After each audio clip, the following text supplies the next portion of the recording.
Good afternoon. Phil Lindemann with your Krystal 93 News from Vail Summit Orthopedics and Neurosurgery. Here's your weather report from skiers and riders bundled up against the cold at Keystone.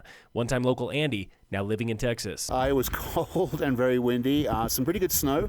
The green pieces were fun, but some icy patches for sure. Sarah from Arizona was back on snow for the first time in 25 years and loving all of it. Oh my gosh, amazing. Just like everyone told me, it's like getting on a bike, and it felt just like that. Calvin was skiing for the first time ever. I was not at all accustomed to it. It's so warm in Phoenix, so the snow definitely was a shock to me. We talked to a few more folks, and everyone knew about the incoming storm. Will that be keeping them inside tomorrow? Too cold, too windy. We'll be back tomorrow. We are coming back tomorrow for sure. Committed. Probably not. Not if it's minus 40 or something like that, like it's supposed to be. Summit Sheriff Jamie Fitzsimons says this storm is unique. We experience periods of ground blizzards here during storms, but not a prolonged, 48-hour event like this is expected to be. Winds are already gusting over 50 miles per hour at the Crystallized Weather Station in Dillon, upwards of 80 miles per hour at Peak 8 and Breck.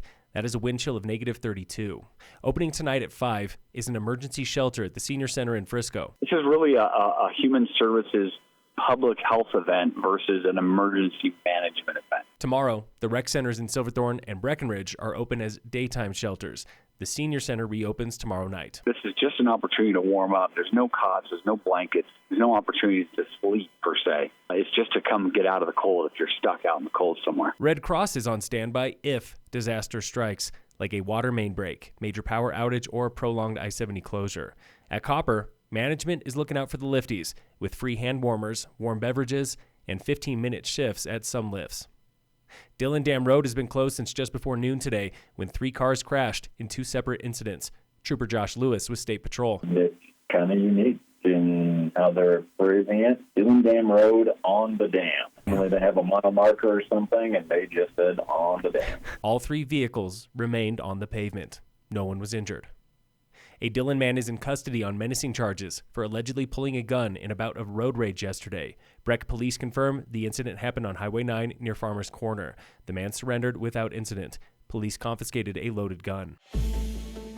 This week on the State of Summit, Summit County Rescue Group is recapping 2022 by the numbers. We had 217 calls last year.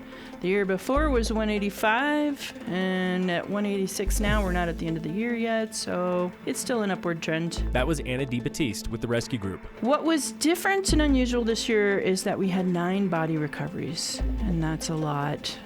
In an average year, we'll have anywhere from none to maybe 1 or 2. Perhaps the most difficult fatalities came early in the year when 2 hikers and their dog were killed by an avalanche on Hoosier Pass. That was very difficult for our team, but it was also an incident that we were proud of our response on because we were able to bring closure to the families very quickly. These fatalities also take a toll on rescue team members.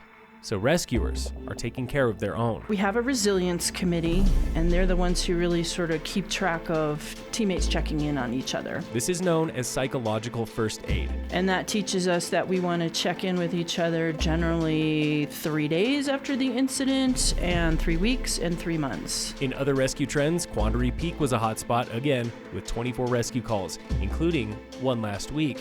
It's one of the very few calls so far this winter. It's not been too busy so far, but of course with the holidays coming up, we're bracing for it to hit. Tune in again next week for the State of Summit on Krystal 93.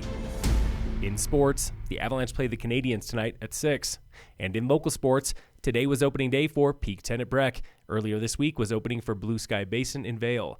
Depending on the snow, more terrain could be opening by the weekend. Not one local ski area was 100% open today. Phil Lindemann with your Krystal 93 News from Vail Summit Orthopedics and Neurosurgery.